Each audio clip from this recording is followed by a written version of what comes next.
ఒకప్పుడు ఈ కొవ్వు తీపించుకోవాలంటే భయపడేవాళ్ళు. అమ్మో! కోసి తీసేస్తారు, మల్టిపుల్ ఆర్గాన్స్ పాడైపోతాయేమో, వద్దులే డబ్బు ఎక్కువ ఇవన్నీ ఉంటాయి. కానీ ఇప్పుడు బెరేట్రిక్ సర్జరీ అనేది చాలా ఈజీ.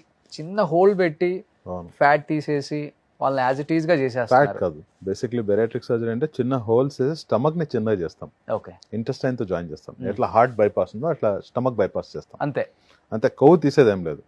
కొవ్వు తీసేది లేదు, స్టమక్ తీసేది లేదు. ఓకే ఫుడ్ ఇంతకు ముందు లాంగ్ రూట్ లో మొత్తం కడుపు అంతా నిండి మళ్ళీ ఇంటెస్టైన్ పోయేది. ఓకే ఇప్పుడు ఏం చేస్తుందంటే చిన్న పార్ట్ నుంచి పోయి స్టమక్ ని 2 parts గా చేస్తాం. ఓకే ఒకటి 20%, ఒకటి 80%. ఫుడ్ 80% లో కాకుండా 20% లో పోయి డైరెక్ట్లీ ఇంటెస్టైన్ కి వెళ్తుంది. ఓకే ఒక షార్ట్ రూట్ లో వెళ్తుంది. ఒక ఊరికి నార్మల్ రూట్ బైపాస్ రూట్ ఉంటుంది కదా, అలా బైపాస్ రూట్ లో వెళ్ళిపోతుంది అనమాట. అసలు చాలా మందికి తెలియదు అసలుకి బెరేట్రిక్ సర్జరీ అంటే ఏంటి, ఎట్లా చేస్తారు ఏంటి అనేది. ఫస్ట్ ఆఫ్ ఆల్ ఏం చెప్తారు అసలు యూత్కి, కానీ ఎస్పెషల్లీ యూత్ టార్గెట్ చేసి నేను మాట్లాడుతున్నాను. వాళ్ళకు మెయిన్ రీజన్ జీన్స్. ఓకే, వాళ్ళ పేరెంట్స్ లా ఉంటే పిల్లలు లా అవ్వడం చాలా చాలా కామన్. ఓకే, అది మనం చూస్తాం. అట్లా అని వీళ్ళు ఫాల్టీ లైఫ్ స్టైల్లో వెళ్తే డెఫినెట్ లా అవుతారు.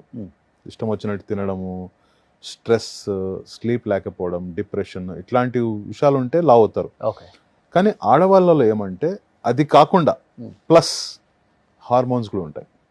ఓకే అంటే వాళ్ళ కంట్రోల్లో ఉండవు. వాళ్ళు ఎంత కష్టపడినా, మనం కొంతమంది ఉంటారు, మనం చెప్పేస్తాం ఏమా కష్టపడచ్చు కదా, కొంచెం తక్కువ తినచ్చు కదా అంటాం. కానీ అది కాదు, కొన్ని హార్మోన్స్ వాళ్ళ కంట్రోల్లో ఉండవు. ఓకే, వాళ్ళు వద్దనుకున్నా ఎంత స్ట్రిక్ట్గా ఉన్నా లావ్ అయిపోతుంటారు లేడీస్కి.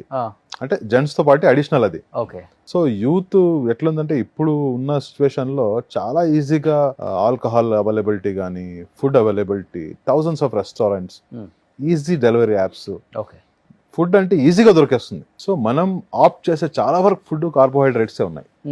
కాబట్టి అలా కాకుండా మనం ప్రోటీన్ ఫుడ్ తినడానికి ట్రై చేయాలి చాలా వరకు. అంటే ఇప్పుడు చికెన్ తినడం చాలా మంచిది. Instead of eating sweets chicken తినడం మంచిది. ఆ చికెన్ కూడా తినే విధానం వేరు.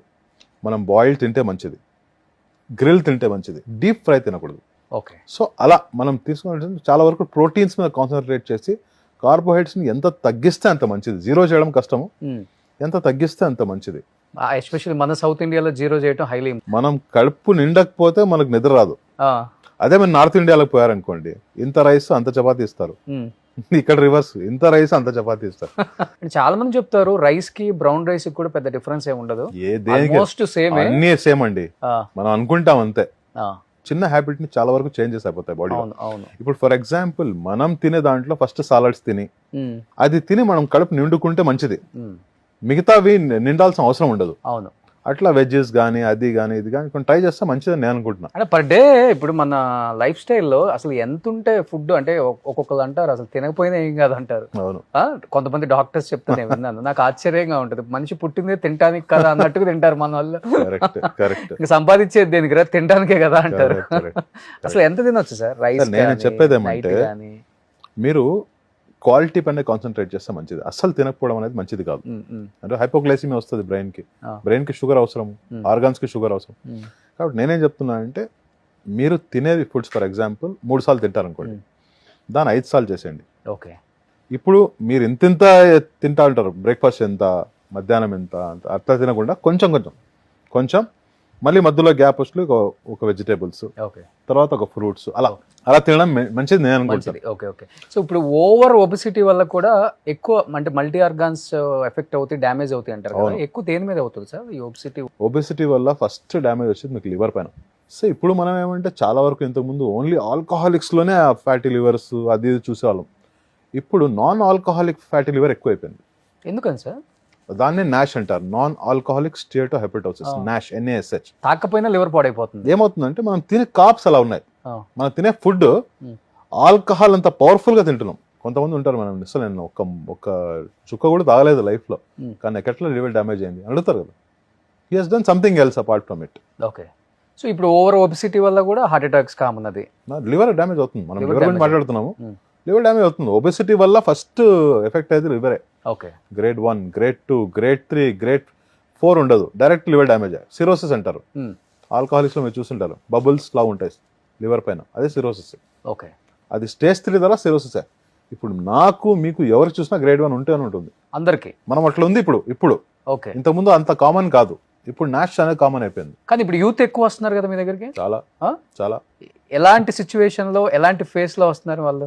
జీన్స్ వల్ల కానీ లావ్ అవ్వడం కానీ లైఫ్ స్టైల్ ఏం రీజన్ ఉన్నా కూడా కొంచెం లావ్ అవుతారు, 100 అవుతారు, 100 అవుతాను చూద్దాంలే 120 అయిపోతారు, 140 అయిపోతారు. ఇలా కొన్ని రోజులు అవుతానే నడవడం కష్టం అయిపోతుంది. అప్పుడు they go in a face of negligence. ఎంత లావ్ అన్నా చూసుకుందాంలే, ఏమైతే అది అయింది అని చూసుకుంటే అది వదిలేస్తాం.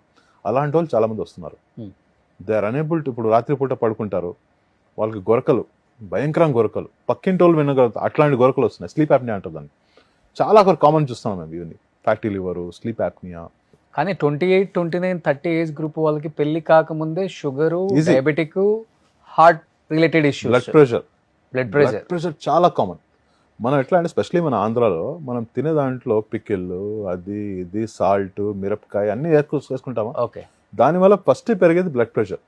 అలా పెంచుకుంటే పోతే హార్ట్ అటాక్స్ దానికే వచ్చేది. హై బ్లడ్ ప్రెషర్ వల్లే హార్ట్ అటాక్స్ వస్తాయి, అందరికి తెలిసిన విషయమే. కానీ obesity one of the reason. అది లావ్ ఉండి బీపీ ఉన్న వాళ్ళకి. మొన్న చూసాను ఒక అబ్బాయి 30 కూడా లేడు, ఆ అబ్బాయికి బీపీ మందులు వాడుతున్నాడు. ఏం వాడుతున్నావా? 30 కూడా లేడు, బీపీ మందులు అంటే సార్ చాలా హెడేక్ వస్తూ ఉండింది, వెళ్ళి చెక్ చేసుకుంటే ఎక్కువ బీపీ అని చెప్పారు.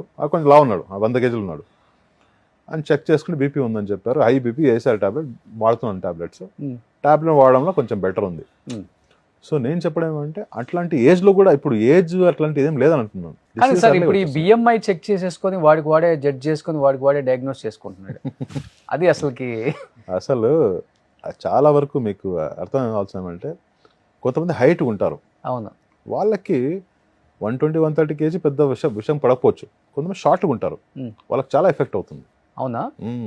ఇంకొకటి ఒబెసిటీలో కూడా కొంతమంది ఎలా ఉంటుందంటే కడుపు భాగమే ఎక్కువ ఉంటుంది, వాళ్ళకు రోగాలు వచ్చే ఛాన్స్ ఎక్కువ. ఓకే. కొంతమందికి ఈక్వల్ గా డిస్ట్రిబ్యూట్ ఉంటుంది, చేతులు, కాళ్ళు, హిప్స్, వాళ్ళకు రోగాలు ఎక్కువ రావు. ఓకే. ఎందుకంటే కడుపులో సెంట్రల్ ఒబెసిటీ చాలా డేంజరస్ అన్నమాట. కాబట్టి అలా వస్తుంటుంది.